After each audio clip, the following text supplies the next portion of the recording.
Kakaroto, si me pides perdón de rodillas, seré flexible y permitiré que tú y tu hijo formen parte de nuestro equipo. Así que, ¿qué dices? ¿Aceptas? ¡Ya te dije que mi verdadero nombre es Goku! ¿Crees que podrás ganarme, ignorante? ¿Acaso no sabes que he estado comiendo la fruta del árbol sagrado? Hay una gran diferencia entre el cielo y la tierra, así como en nuestros poderes. ¡Eso no lo sabremos hasta que lo comprobemos!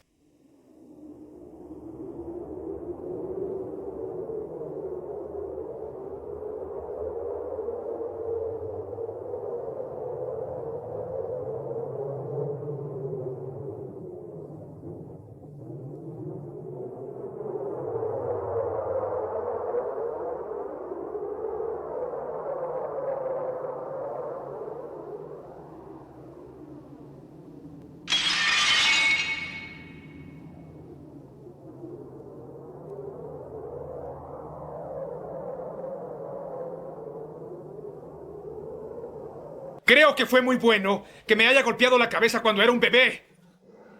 De lo contrario, me hubiera convertido en un hombre malo como tú. Y no puedo permitir que sigas viviendo para perjudicar a los demás. Su poder de pelea es de 30.000.